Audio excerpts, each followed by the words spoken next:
nta kazi dufite, nta nganda dufite, turakenye rwose. Ni kenshi hirya no hino mu gihugu abaturage bagaragaza ko bakeneye ibikorwa by'iterambere no guterwa inkunga mu buryo bumwe cyangwa ubundi, ibintu bituma badatera imbere bikaba imvano y'ubukene. Hari n'abemeza ko nta muryango utari uwa leta bazi mu gace batuyemo. Nta kazi dufite, nta nganda dufite, turakenye rwose.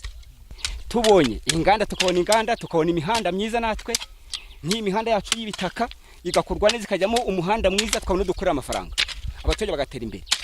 Kano gace, aka gace dutuyemo gihari uburyo mbona tutabeshyanye cyangwa ngo umuntu aci ku ruhande.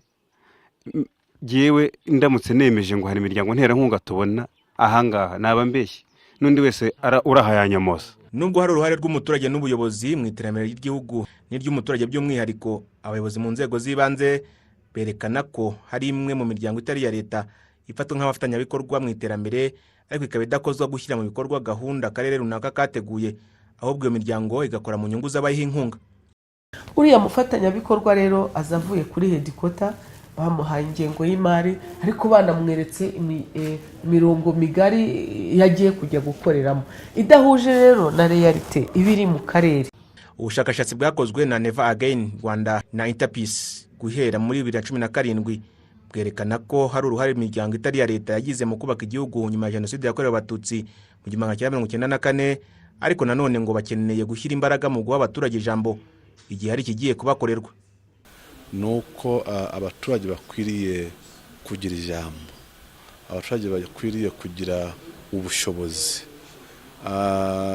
ahakwiriye gushyirwa imbaraga cyane ni ukugira ngo abaturage bafashwe mu kugira ijambo mu bibakorerwa.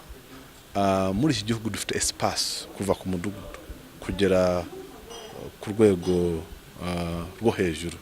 Umuyobozi w'agateganyo w'urwego rw'igihugu rw'imiyoborere RGB UBUSHAKASHATSI asanga imiryango itari ya leta idakwiye kuba nyamwigendaho, ahubwo igakorana n'inzego z'ibanze mu gutegura gahunda zitandukanye n'ishyirwa mu bikorwa ryazo, bityo umuturage nawe akabyungukiramo. Hagomba kunozwa imikoranire kugira ngo akarere kumve ko ariko gashinzwe abaza kugafasha. Noneho umuntu naza atari bukore ibiri mu igenamigambi cyangwa atari bukore ibituma tugana aho twifuza kugana, ntitwaba turi mu rugamba rwo kurwanya ubukene ngo umuryango uze ugiye gukora ibitatuganisha aho ngaho. Ibyo mu by'ukuri mbona mu by'ukuri ariho igisubizo gikomeye kiri. Imiryango itari ya leta isabwa kandi kwagura ibikorwa byayo mu tundi duce idakoreramo, kuko yibanda ahayorohereza gusa, ugasanga kenshi ihuriye ahantu hamwe ari myinshi, nyamara utundi duce twarasigaye inyuma. Jean Claude Mutuyeyezu, i Kigali.